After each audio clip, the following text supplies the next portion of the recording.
Most people watching this know in one way or another that the classic texture pack put out by Mojang on Bedrock is just completely broken, while Java's classic texture variant, Programmer Art, is currently fully intact.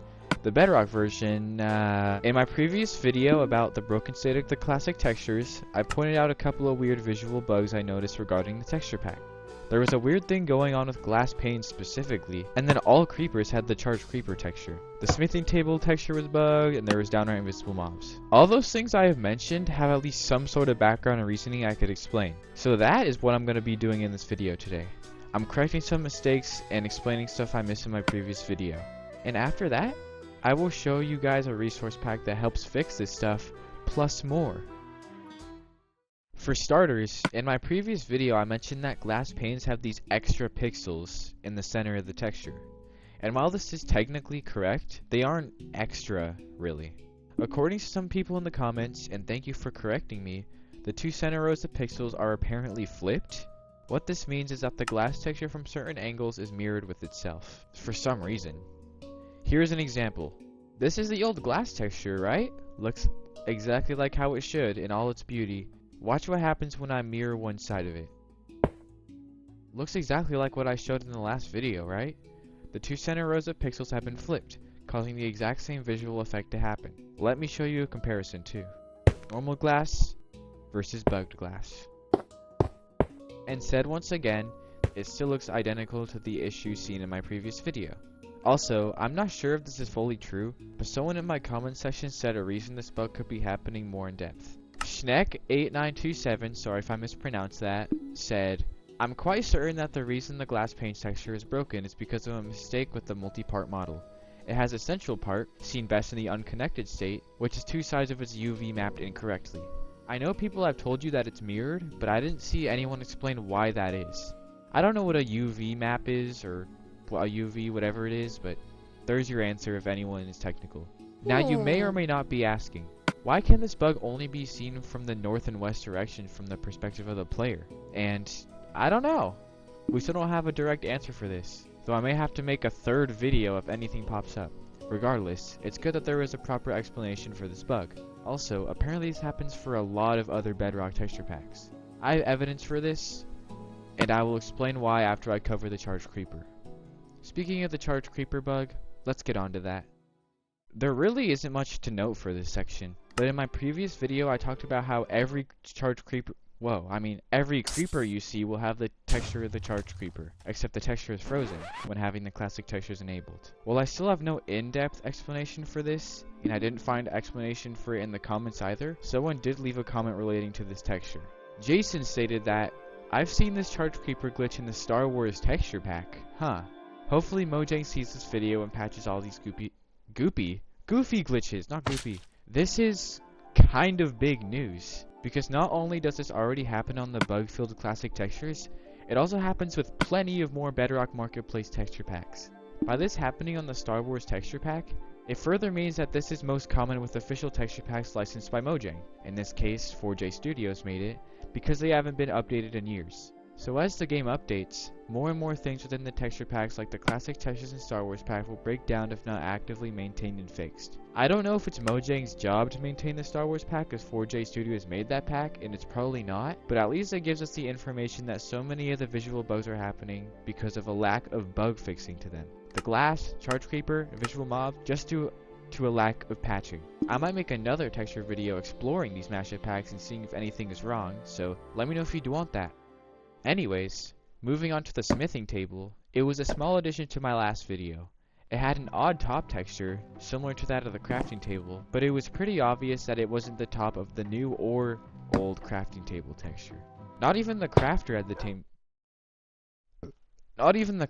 the same texture, but as I was already editing the video, I went to the wiki for the smithing table and I noticed that the weird and odd top of the smithing table texture is from the preview version of the smithing table. So, I don't know why this is at all, but the smithing table uses the top of the snapshot / preview smithing table texture for its top texture in the classic textures. That's a tongue twister. I have no idea why this is the case, and it barely even makes sense anyways. No other 1.14 blocks maintain their beta counterparts, or even replace the top of the block with their preview counterpart. The only link is that it's an old variant of the smithing table, but it's not a classic texture by any means. And plus, even if they did want to make the smithing table texture the preview one in the classic textures, why didn't they just go all in and make the whole texture the preview texture? Why only the top of it?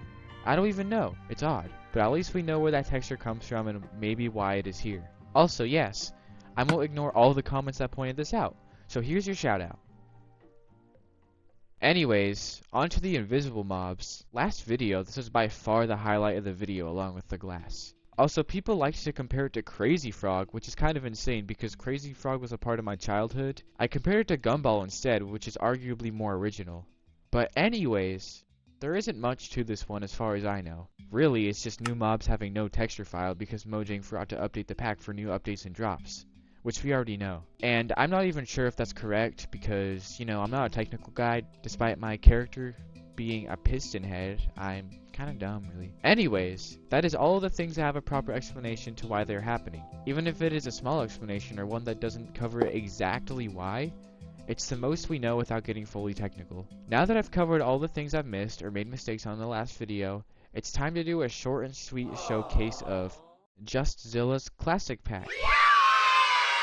According to someone that works for it on Twitter, this mod fixes every problem I listed in the video, plus more. It adds more textures for the blocks than ever had a classic texture pack counterpart for consistency's sake. Basically, it's just one of those resource packs on Java that make programmer art consistent with the modern game, except on Bedrock. While I personally don't think this fits programmer art, it was still recommended to me in a Twitter comment section, and since I promised to include it in my next texture video, I'm gonna include this texture pack in this video. If you guys want to see any more programmer art texture pack reviews or anything like it, where they go more in depth and review them, let me know. Now, it's time to show you guys what it has in store. Upon loading into the world I used in the previous video, something that immediately jumped out to me is that, yay! The copper golem is no longer a ghost haunting my house, and he has a new texture. That's great news. And the copper golem seems happy about it too, because he's jumping around in glee at the doorway. The other thing that jumped out to me is that, wow, this texture pack embraces the smithing table fully being its preview texture counterpart, except it has a retexture that makes it look closer to the classic textures. Much better than the approach Mojang took, whether on purpose or not. I also noticed that a painting was altered to have the old apple texture. Pale oak wood has a new texture, and so does the blast furnace to make it fit in with the original furnace texture. Taking myself outside, I immediately noticed that the watercolor has been changed to resemble pre-1.13 watercolors, which is a nice touch. Although, going into the water and swimming around has the modern color, which isn't really a big deal. I also noticed that the Wandering Trader has a new texture, and all the modern blocks past 1.14 do. Here are a couple of new blocks that were tweaked to match the old aesthetic. Seems like the netherite tools and armor got a new texture too, which is a nice touch, though I definitely prefer the modern version. I'm not gonna list them all, cause I'd take too much time, but here's a bunch of things in the armory menu that also got a makeover. And sadly, the glass panes glitch where it flips the two middle pixels is still present here. It was the second or third worst issue depending on who you ask, so it's sad it's still here. So I guess it's still a Mojang-sided problem. Additionally, all wood types got an old coat of paint to match the old textures. I'd say they look pretty good. I went to see if baby animals have changed, and they have! Aww! The baby cow looks so cute, and so do the baby pigs. Tiny Takeover's designs for the new baby animals look good and all, but I think retaining the eyes from the adult mobs looks way better in my opinion. No! No chewing on blue! No, it's my plush! No! No! No! No. If you're gonna stay in here, you can't do that. I then flew far away into a cave to see how much deep slate level caves have changed. And, oh wow, that looks way different. It looks way darker. The base deep slate almost looks like bricks.